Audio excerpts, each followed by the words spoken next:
લો તમે નહીં આવો ત્યાં સુધી હું ચા બનાવી દઉં. તું ચા બને, ચા પીને પછી હું નાવા જાઉં. હા.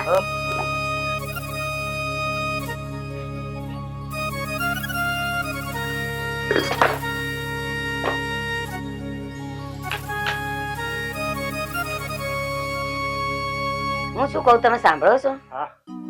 આ અષાઢી બીજે જતી રહી અને જગન્નાથ ભગવાનનો વરઘોડો પણ જતો રહ્યો અને હવે તો આવશે દિવાસાના દિવસ, મારી દશામાના વ્રતના દિવસો.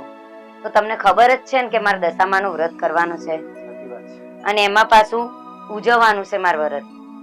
એટલે મને તો બસ એક ચિંતા કોરી ખાય છે.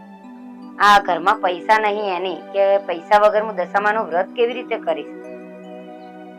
મને ખબર છે ઘરમાં એક પૈસોય નથી, પણ હાલ ચોમાસાની ઋતુ છે, તને ખબર છે ને, હાલ કઈ આપણે કઈ કામે ના મળે અને વાવણીની પણ હજી તો વાર છે. અને તું ચિંતા ના કર, પૈસાની ગમે તે રીતે દશામાં આપણે કોઈ સગવડ કરી જ નાખશે. અને હું પણ મહેનત કરું જ છું, બરાબર? તું તાર દશામાનું વ્રત ચાલુ કર.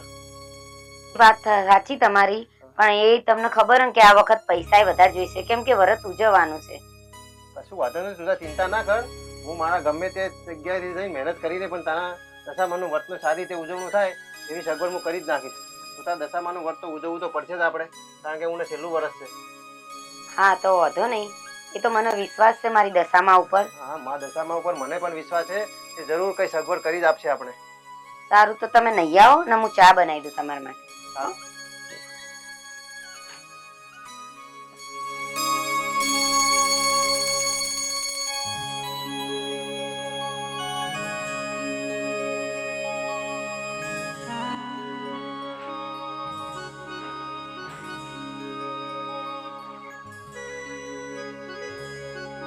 અરે નૈના, શું વિચાર કરે છે?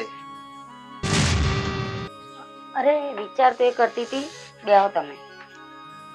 વિચાર તો હું એ કરું છું કે વ્રતની વાત તો થઈ ગઈ બરાબર, તમારા ઘરે ઉજવણાની. પણ એ ઉજવણાની ખબર તમને, કેમ કે આપણે 10 કુંવાસીઓ જમાડવી પડશે, પછી આપણે બુનોને જમાડવી પડશે, એટલે જમણવાર તો બહુ મોટો થઈ જશે. એટલે મને એ જ ચિંતા કોરી ખાય કે આપણે પૈસાનું સેટિંગ બસ મારી માતાજી કરે તો સારું. અરે તું ચિંતા ના કર, મને ખબર છે.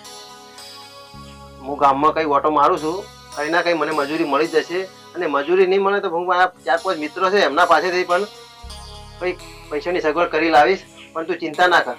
આ પેલા મનજીતભાઈ નહીં, હા, વારંવાર નહીં કે કરતા પૈસા પૈસા, એમની પાસે માગી તો જોજો, એટલે ખબર પડે આપણાને કે વારંવાર એ કહે છે આપણાને કે જોઈએ તાર કહેજો, જોઈએ તાર, જ્યારે કહીએ તારે આપે છે કે નહીં આપતા, એટલે આજ આપણને ખબર પડે. તારે કેવી સાચી વાત છે. દરેકની પરીક્ષા કરવી જરૂરી છે. મારા દશામાં સૌ સારા વાના કરશે. હું ગામમાં જાઉં છું, મારા દિનેશજી, મજીદ, સતીશભાઈ 2-4 મિત્ર છે, એમને હું વાત કરી અને પછી તને કહું, બરાબર?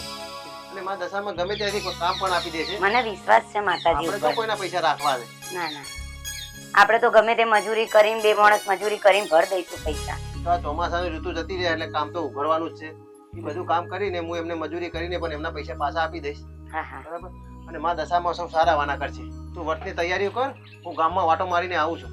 હારું, હું દશામાના વ્રતની તૈયારી થોડું સાફ સાફ ઘરમાં કરી દઉં અને વ્રતની તૈયારી કરું, બરાબર? સારું, તું બધી સગવડ કર, આપણે જે ઘરમાં પડી રહે એની સગવડ કર. હા હા, હું ગામમાં વાટો મારીને મારા મિત્રોને મળીને આવું છું, બરાબર? હા હા, વાંધો નહીં. સારું, તું ઘરમાં કામ કર. એ હા.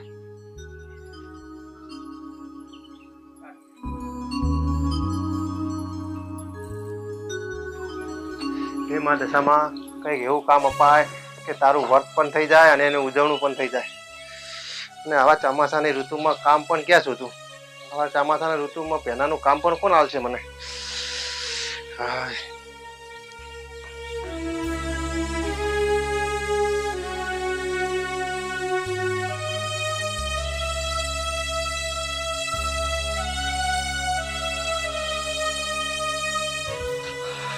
વિક્રમ, અરે હા, એટલે ક્યાં જાય છે તું? અરે હું તારી પાસે જ આવતો હતો. મારી પાસે? હા. કેમ, કામ હતું કઈ? આ થોડું કામ હતું. તને ખબર છે ને, તારી ભાભી ને દશામાનું વ્રત છે અને અમારે 9 વર્ષ પૂરા થયા છે અને હું છેલ્લું વર્ષ છે. દશામાનું ઉજવણું કરવાનું છે, માટે થોડા પૈસાની જરૂર હતી. પૈસાની જરૂર છે? હા હા.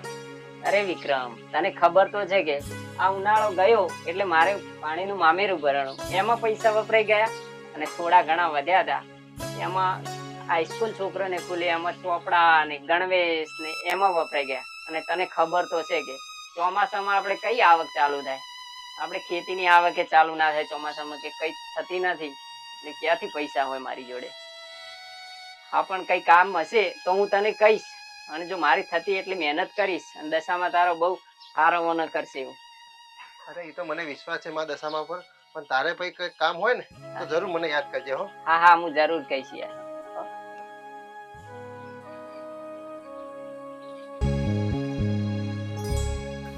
એટલે પેલો અરવિંદ પણ પૈસા આપી નથી ગયો, એની ગાડીને 6 મહિના થઈ ગયા, પણ આજે પાછી આ ગાડી લીધી. હવે પૈસા આવે તો શું કરે?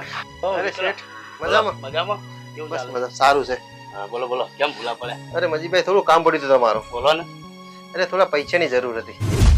પૈસા તો આપી દઈએ, કેટલા જોવે છે?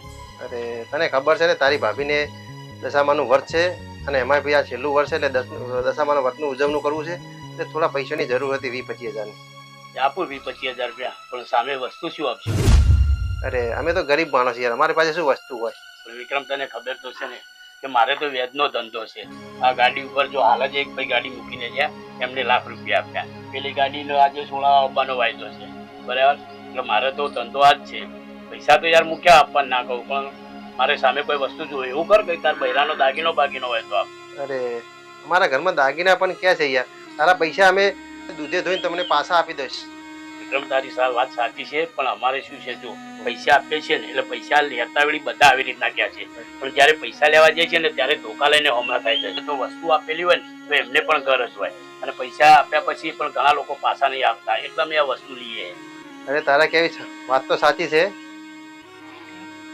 પણ સારું ચાલ, કઈ હું સગવડ બીજે જાય કરી દઈશ, બરાબર? Okay, okay, okay.